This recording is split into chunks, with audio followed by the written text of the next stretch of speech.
and welcome to Worlds Apart. As far-right parties obsess about the danger Islam presents to the Western lifestyle, some Islamic scholars are increasingly concerned about the danger the Western lifestyle presents to Islam. Our guest today argues that if moderate Muslims don't step up their game, within the next 20 to 40 years, Islam may be gone from Europe. Aren't both camps relying on anxiety to attract supporters? Well, to discuss that, I'm now joined by Arnoud van Doorn, a former member of the Dutch Freedom Party, who converted to Islam and now represents the Party of Unity, an Islamic party, in the Hague City Council. Mr. van Doorn, it's good to talk to you. Thank you very much for your time. Good afternoon. Good to be here. Now, you obviously had a very dramatic political and spiritual transition from what some would call an Islamophobic party to an Islamic one. But before we talk about what drew you to Islam, let me ask what attracted you to the Dutch Freedom Party? Yes. Well, first of all, a lot of people are talking about Islam in Western Europe, in the United States and other parts of the world. And they are misguided about Islam because they hear a lot of negative stories in the media from other politicians. And so did I. So I blame myself that I was not really informed about Islam in the past.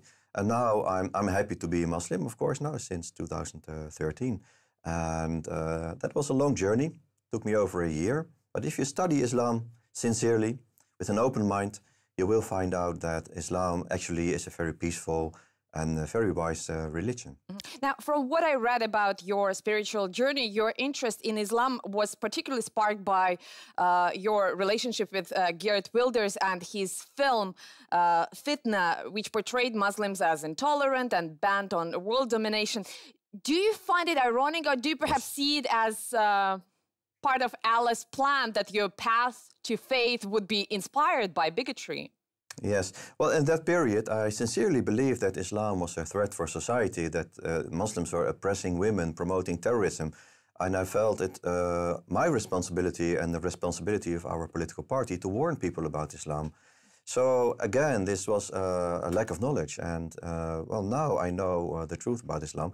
But in that period, well, I really sincerely thought that Islam was a threat for our freedom in Europe.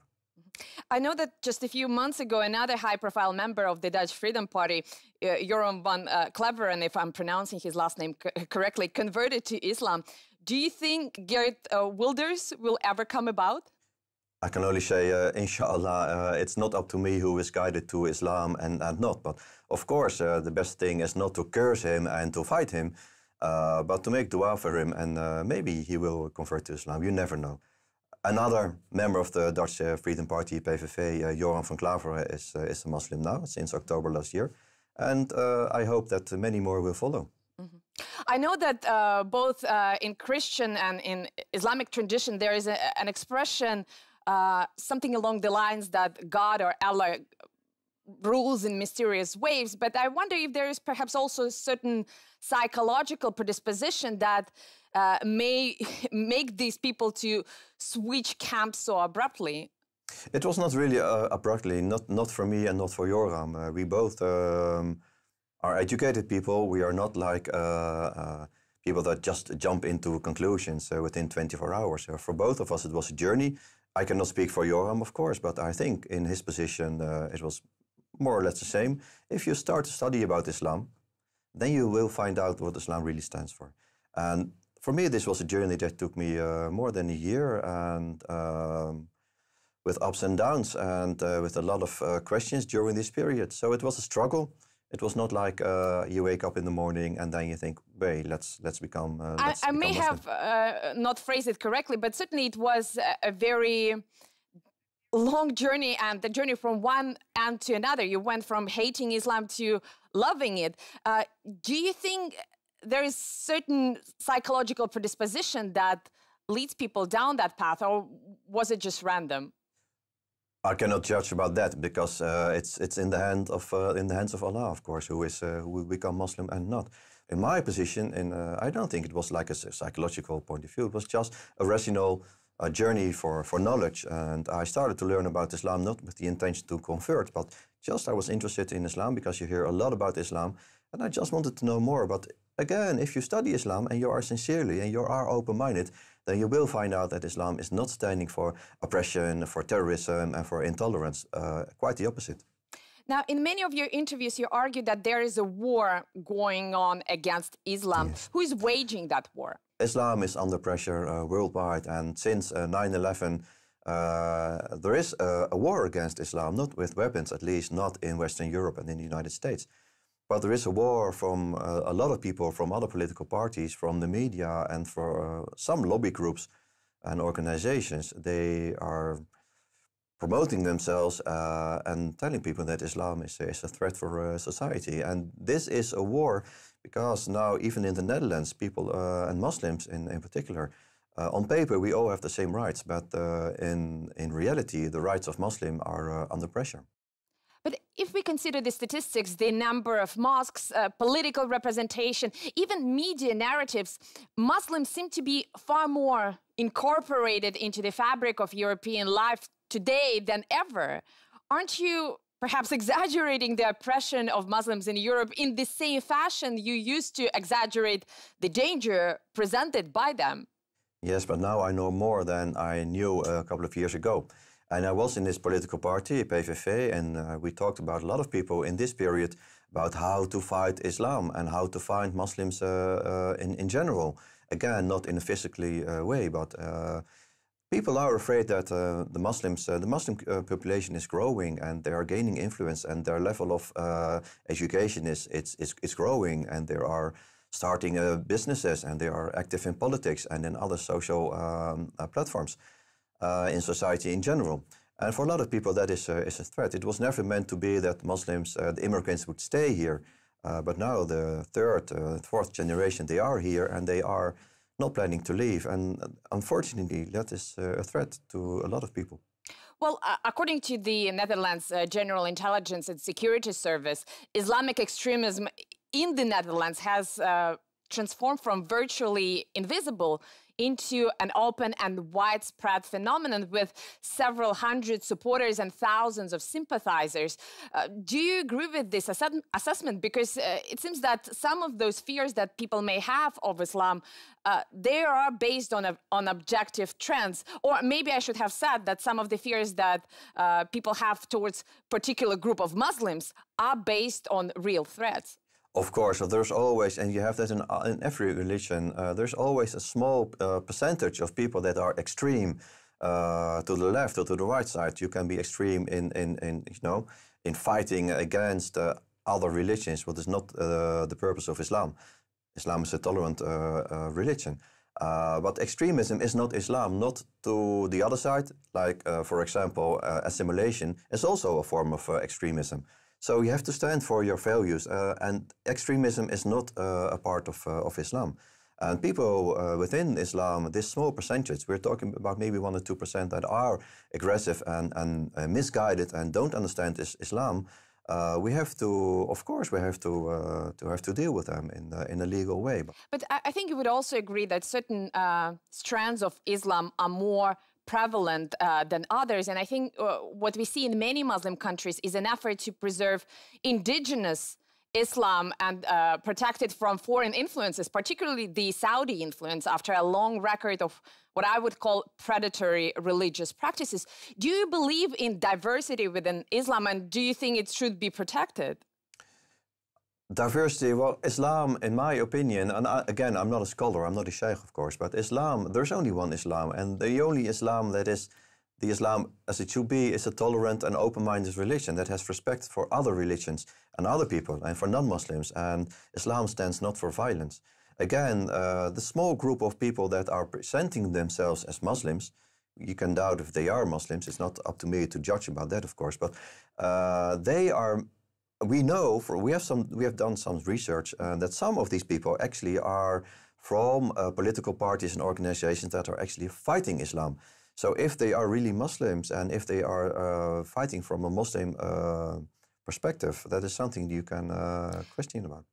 Well, let me pose a question that you may not like, but I still want to ask you, because the mosque in The Hague where you converted, the Ansuna Mosque, has been mentioned by the Dutch intelligence service as a Salafi-leaning community. And I'm sure you know it has a track record of vitriolic speech. There were preachers like, for example, Fawaz Junaid, who called for death or disease to people who criticized Islam.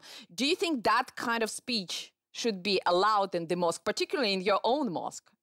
Well, again, this person is not involved in this mosque anymore, and we're talking about a period of 8 until 10 years ago. So things have changed even in this mosque, and they are contributing to society in a very positive way. They are open-minded, and everybody is welcome to visit this mosque. So we are talking about a different period. But then on the other hand, even if you call yourself Salafi or whatever you call yourself or other groups within Islam, as long as you are within the law, within the boundaries of law, you are free to talk and to tell people about religion, as long as you don't call for violence and for intolerance. And as long as I know, and I'm not a Muslim for that long, I'm a Muslim for 6 years, but I have never noticed anyone in this mosque calling for aggression or attacks or terrorism. Quite the contrary, they are expressing themselves against extremism, and I think that's a good point. That particular preacher, Fawaz Junaid, stated during a sermon about then Dutch MP Ayaan Hirsi Ali, who collaborated with Theo van Gogh on his film Submission. He asked Allah to blind her sight, to give her brain cancer, to give her tongue cancer. Do you understand how people can hear that or read that and think that this is not a religion of peace to me? Yes, but then again, we're talking about a long time ago. Well, he was only fired in 2012, from what I know, and he wasn't fired on religious grounds. He was fired because of administrative violations. I don't know about that. I know that we're talking about a period that is 7 years ago, even before I was converted to Islam. And it are his words, it are not my words. But again, he has never been sentenced for this. He has never been to jail or whatever. So we are still living in a democracy, and if he is stepping above, over certain legal lines, then you have the public attorney to do something about it. But then again, he is not working in this mosque anymore, so he is not representing Ansuna Mosque anymore. Well, Mr. van Doorn, we have to take a very short break now, but we will be back in just a few moments. Stay tuned.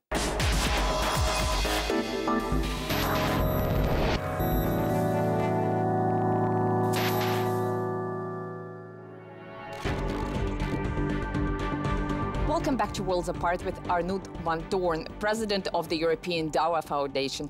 Mr. van Doorn, before the break, I mentioned the former Dutch MP Ayaan Hirsi Ali, who made an opposite transition to yours, from a practicing Muslim to an atheist and a critic, although not a hater of Islam. Do you respect that journey? Of course, of course. Again, Islam is a tolerant religion. Of course, it's a sad thing if someone is leaving Islam or choosing another path, but they are free to do that. We are living in a free country, in a democracy, and also from the perspective of Islam, you have to accept people like that.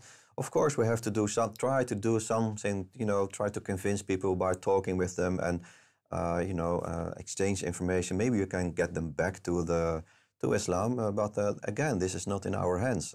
It's in the hands of Allah. Mm-hmm.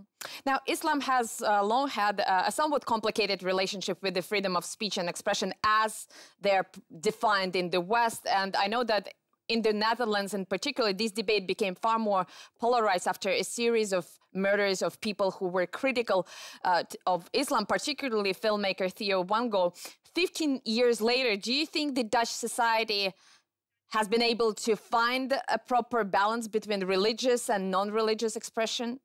Well, unfortunately, things are not going in the right direction at this moment in the Netherlands, and not only in the Netherlands, in the rest of Western Europe. You see that far-right and very intolerant political parties are growing. I think that it's a great concern. because minorities in Europe, in the Netherlands, for example, the Jewish minority, the Muslim majority, they are both under attack. And this very thin layer of tolerance that we are supposed to have in the Netherlands, it's fading away in a very fast way. And this is a great concern, definitely. And we know all that not that long ago, 70, 80 years ago, we had the same situation then about the Jews. And now the Muslims, the Muslim minority is in the same position basically. And it's worrying. Mm-hmm. And yet you as a representative of that Muslim minority has been able to return to politics. You now represent an Islamic political party in the City Council of The Hague. And it looks really like a part of a broader trend in the West when expressly Muslim, openly Muslim politicians are taking on a bigger political role. Is there any difference in your view between being a secular politician, as you used to be back in your non-religious years, and being a Muslim politician? No, there's not a big difference. You have Christian politicians, we have Muslim politicians. Our party, the Partij van de Eenheid, Party of the Unity, is the only real Islamic party. There are other parties that they call themselves Islamic-based, but they are basically secular parties, which is not a problem, of course. But I don't think it is a problem. If you are a politician and your background is religious, if it is a Jewish or Christian or a Muslim, I don't think that should not make any difference. We are all trying to contribute to society in a positive way. The reason I'm asking is because politics is usually thought of as a field associated with a lot of ethical and moral compromises. Have you ever been in a position when you felt that your beliefs contradicted with what was politically expedient? These situations, they happen sometimes. We are trying to base our political strategy and the way we are, we are politicians and we are basing our political views on the Quran and the Sunnah. So if things are not in line with that, and, for example, during voting, then we will not vote or we vote against it, or well, normally that is not a problem. Mm-hmm. But then again, Islam is a part of the Dutch society. We have over 1.2 million Muslims in the Netherlands. The majority of the people in my city, in The Hague, is from a non-Western origin. 80% of them is Muslim. Mm-hmm. So we are in society, and we are part of society, and we have the right to express ourselves. And of course, sometimes you have debates with other political parties. That's part of democracy. Well, if you're ever put in a position, do you think you could deal with the Dutch Freedom Party? I know you disagree on religious issues, but are there any other issues where your political positions overlap? Not really. Maybe some of them, if it's about, for example, the way we treat elderly people in the Netherlands, youth and family care, the gap between the very rich people, a small amount of rich people, and a lot of people that are not having that much money. So we have some problems that we both, try to fight and to deal with. But in general, no, there are not really, because they are an intolerant party promoting hate and intolerance, and we, as a Muslim political party, we are trying to build bridges and to bring people together. So that is quite the opposite. Mm-hmm. Now, the far-right parties often obsess about what they see as the possible Islamic takeover of Europe, but I heard you say, I heard you voice an opposite concern that Islam may disappear from Europe within the next 20 to 40 years if Muslims, moderate Muslims, don't take a stand. Aren't you both relying on anxiety and fear to attract more supporters? Islam is a moderate religion. So there are no moderate Muslims or extreme Muslims, in my view. You have Muslims. But the thing is that because we are a threat for society, for a lot of people in certain positions, they don't like Muslims to be like the way it's supposed to be from the point of Islam. And they are trying to create a so-called modern Muslims or Western Muslims. And that is a threat, because I said earlier that extremism, for example, IS, is a threat for Islam. But the other side, the other way, is also extremism, leaving Islam and leaving and trying to create your own religion and call it Islam, that is also a danger. And we have to stay in the middle because, as I said before, Islam is a moderate religion. Well, you're actually leading me perfectly to my next question, because by all estimates, the number of Muslims in Europe is on the increase, but you warned about the strengthening of the so-called Western Islam, a younger generation who believe in Allah but who allow themselves, for example, a glass of wine, or who don't pray 5 times a day.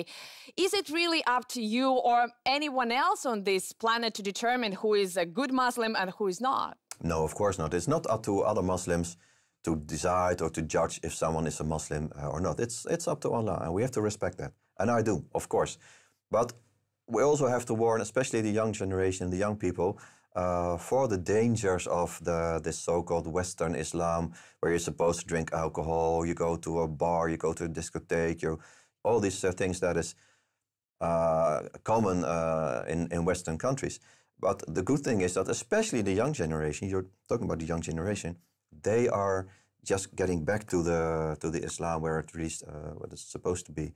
And that is a good thing. And they are leaving this so-called Western Islam from their parents and maybe the first and second generation. Now, you also spoke about radicalization as one of the major threats to Islam. Where do you personally draw that line between the hardline but non-violent version of Islam and the extremist one? Again, extremism is not allowed within Islam. As I said before, Islam is a moderate religion. So there is no place for extremism. But there is a right, of course, if people want to be like, I can call it maybe an Orthodox Muslim, as you have Orthodox Christians and Orthodox Jews, they should be free to do that. We live in a free society, in a democracy, and there is freedom of religion, freedom of speech. Mr. Van Doorn, the reason I'm asking about this is because, you know, there are a number of countries, Saudi Arabia is one of them, where you don't have a choice of what kind of Islam you practice. When I go there, even as a non-Muslim, I have to comply with the rules which are imposed on me. There are absolutely no tolerance of freedom in that regard. So that's why I'm asking where that line lies between hardline or Orthodox Islam, if you want to call it, and an extremist one, because some would say that killing LGBT people for their own choices is an extremism, and Saudi Arabia does it as a state policy. First of all, we are not living in Saudi Arabia. I live in the Netherlands, and we are a minority in the Netherlands. But you talked about Ummah before, so you surely see Muslims as people around the world rather than confined to a single country. But then again, within Islam, there is no place for extremism. But for example, people are calling Muslims these days that are praying 5 times a day, that are doing the Ramadan, going to Hajj, wearing a hijab. Some people call that extremism, but that is not extremism. That is Islam as it's supposed to be. And if people want to perform their religion in that way, they should be free to do that. I'm talking extremism, in my point of view, is creating hate, intolerance, judging other people because they are not a Muslim or they are from another religion, anti-Semitism. All these things are not part of Islam, but they are, by some media and politicians, they tell people that is Islam, but it has nothing to do with Islam. Islam is a peaceful religion. Well, Mr. Van Doorn, I think we probably disagree on the definition of extremism here, because having reported from the Syrian front lines, I see anyone who went to Syria to join ISIS as an extremist. But you, back in 2014, said that we should not label guys who have been to Syria as dangerous. You said that you know a number of people who have returned and they may be disillusioned, but they are not dangerous. And obviously, they didn't go there to plant trees. They went there to fight and kill. How would you know if they're dangerous or extremist or not? Well, again, IS that's one of the forms of extremism that we should not promote, of course.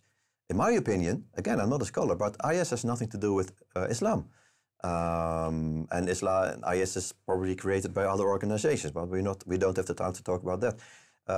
Of course, some of them can be dangerous, and if they come back to the Netherlands or to other Western European countries, they should be monitored. And if they have committed crimes against humanity or war crimes, they have to go to a judge, and we have a legal system.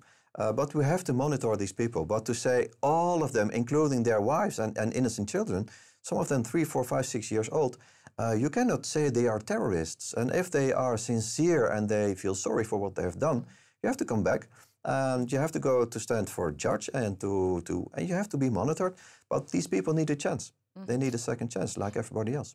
You mentioned wives and children, and according to the Dutch authorities, there may be more than 145 children of Dutch foreign fighters growing up within the ISIS-held territory, most of them under the age of 4 or 5. And the Dutch intelligence is pretty open, stating that they believe that those children may pose a future risk for the country. They also almost never fail to mention that most of them were born in Syria or Iraq.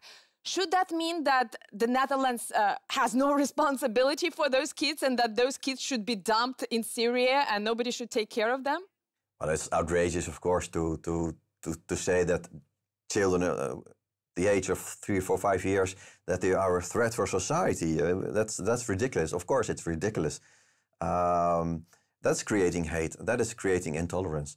Of course, we should not dump these people in Syria or Iraq or in Turkey or whatever, where they are in some of these refugee camps.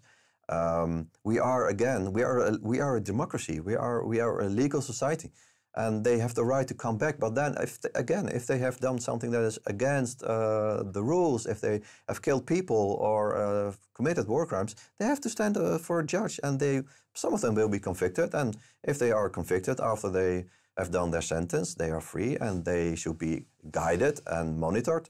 And well, if they are still a threat in the eyes of some people or the intelligence agencies, well, again, they should be monitored. And that's also not a very legal way of dealing with it, because people are granted certain human rights and certain legal rights, and I think no bureaucracy can withdraw it just on its own accord. Anyway, Mr. Van Doorn, we have to leave it here, but I really appreciate you sharing your perspective with us today. Thank you very much.